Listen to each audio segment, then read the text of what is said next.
জান্নাতের দরজা খোলা থাকে এবং জাহান্নামের দরজা বন্ধ থাকে। ভাই সাহেব আরেকটি হাদিস বলতে ভুলে গেছেন। সেই ৩০ দিনের রমজানের মধ্যে যদি কোনো হিন্দু মারা যায় তাহলে সে কোথায় যাবে? দ্বিতীয় প্রশ্নটি আরো জটিল।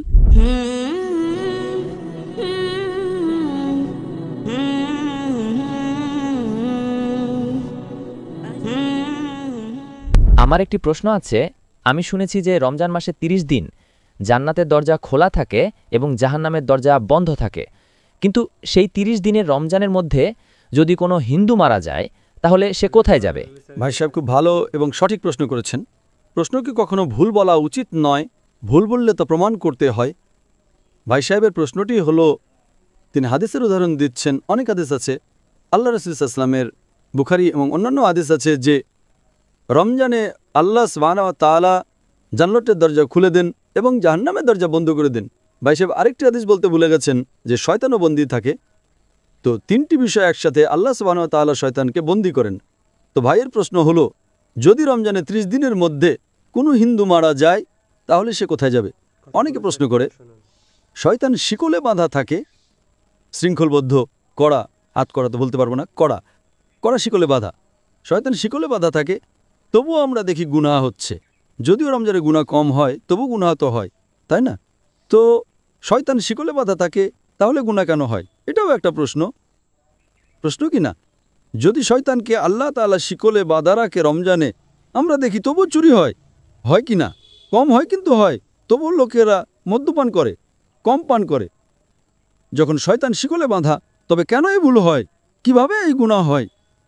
প্রথম প্রশ্নের উত্তর হলো যে জাহান্নামের দরজা বন্ধ থাকে, জান্নাতের দরজা খোলা থাকে।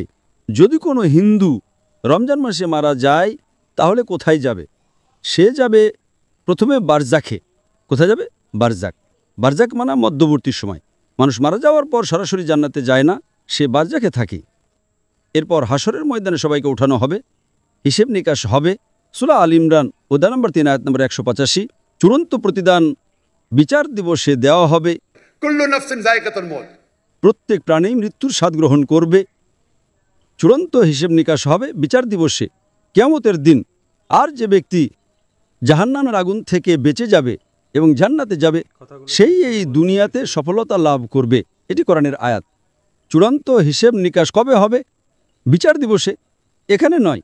তো রমজানে যদি জাহান্নাম বন্ধ থাকে, সে যাবে বারজাখে।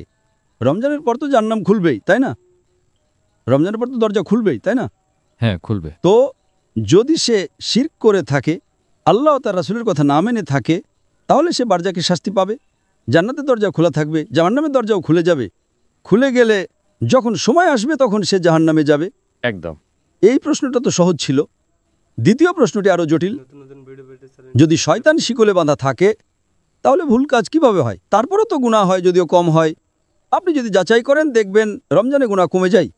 আমি একটা যাচাই করেছিলাম, যখন শয়তান শিকলে বাঁধা থাকে তারপরেও কিভাবে গুনাহ হয়। আর এই প্রশ্ন আমাকে খুব চিন্তিত করত। আমি যখন দাওয়াতে নতুন ছিলাম, আলহামদুলিল্লাহ কেউই প্রশ্ন করেনি, খুব চিন্তিত করত, কিন্তু আল্লাহ এর উত্তর দিয়ে দিয়েছেন। অনেক গবেষণা করেছি, পড়েছি, উত্তর খুঁজেছি, আলেমদের জিজ্ঞেস করেছি, তারা বললেন সঠিক। মাশাআল্লাহ, কি সুন্দর উত্তর। তারপর থেকে আমি এই উত্তর দিতে শুরু করেছি, কারণ আমি নিজেই প্রথমেই প্রশ্ন করি। আমি নিজেকে আক্রমণ করি, কারণ আত্মরক্ষা করার জন্য আক্রমণ করা জানতে হয়। আপনি যদি আত্মরক্ষা করতে চান তাহলে আক্রমণ করা জানা জরুরি। আপনি যখন বিতর্ক করেন, আপনাকে যদি কোরআনকে রক্ষা করতে হয় তাহলে আক্রমণ করাও শিখতে হবে। আক্রমণে পারদর্শী হলে আপনি নিজেকেও রক্ষা করতে পারবেন। তো আমি এর উত্তর দিচ্ছি। আল্লাহ রাসূল সাল্লাল্লাহু আলাইহি ওয়াসাল্লাম বলেছেন যে শয়তান শিকলে বাঁধা থাকে, শিকলে বাঁধা থাকে। শয়তান মরে যায় না, জীবিত থাকে, কিন্তু শিকলে বাঁধা থাকে। আমি একটা উদাহরণ দিই। ধরুন একটা সিংহ, বাঘ শিকলে বাঁধা আছে এবং শিকলটা 10 ফুট লম্বা। আপনি দূরে দাঁড়িয়ে আছেন, আপনি জানেন শিকলটা খুব মজবুত, তাই আপনি ভয় পাবেন না, তাই না? ভয় পাবেন না তো, শিকল মজবুত, কিন্তু শিকলটা 10 ফুট লম্বা।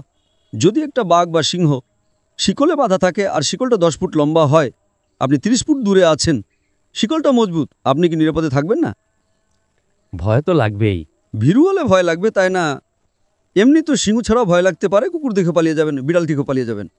কিন্তু আপনি যদি 30 ফুট দূরে থাকেন তাহলে তো নিরাপদে থাকবেন, তাই না? হ্যাঁ কি না? একদম একদম একদম। কিন্তু আপনি যদি সিংহের কাছে যান তাহলে কি হবে? খেয়ে ফেলবে। হ্যাঁ, তো আল্লাহ রসুল সাল্লাল্লাহু আলাইহি ওয়াসাল্লাম যখন বলেন যে রমজানে শয়তান শিকলে বাঁধা থাকে, এর মানে হলো আপনি শয়তানের কাছে যাবেন না। ঠিক। আপনি রমজানে বলবেন না আমি জুয়ার আড্ডায় যাব, রমজান মাস আমি মদের দোকানে যাব, তাহলে দোষটা কার? আপনার। তাই রমজানে শয়তানের শক্তি কমে যায়, কিন্তু শয়তান মরে যায় না। শিকলে বাঁধা থাকে মানে আপনি যদি দূরে থাকেন তবে নিরাপদ, কিন্তু আপনি যদি সিংহের মুখে হাত দেন সে শিকলে থাকলেও তো আপনাকে খেয়ে ফেলবে, তাই না? একদম। তো রমজানে আপনার জন্য গুনাহ থেকে দূরে থাকা সহজ, কিন্তু অসম্ভব নয়। রমজানে প্রায়শই আমরা আল্লাহর সাহায্য পাই, কিন্তু আপনি যদি বলেন না আমি মদের আড্ডায় যাব, পিকচার দেখব, আমি ব্লু ফিল্ম দেখব, তাহলে তো সমস্যা হবে, তাই না? তো রমজানের শয়তানের প্রভাব কমে যায়, কারণ সে শিকলে বাঁধা থাকে। আপনি তার কাছে গেলে, তার মুখে হাত দিলে সে আপনাকে খেয়ে ফেলবে, তখন আপনি গুনাহ করবেন। তো এটা হলো যুক্তিসঙ্গত উত্তর। সঠিক উত্তর তো আল্লাহই জানেন। এটা একটা যুক্তিসঙ্গত উত্তর, হাদিস ঠিকই আছে, কিন্তু এর মানে হলো আপনাকে আরও বেশি মনোযোগ দিতে হবে এবং রমজানে আল্লাহর ইবাদত করার জন্য আপনার কাছে আরও বেশি সময় আছে। আশা করি উত্তরটা পেয়েছেন।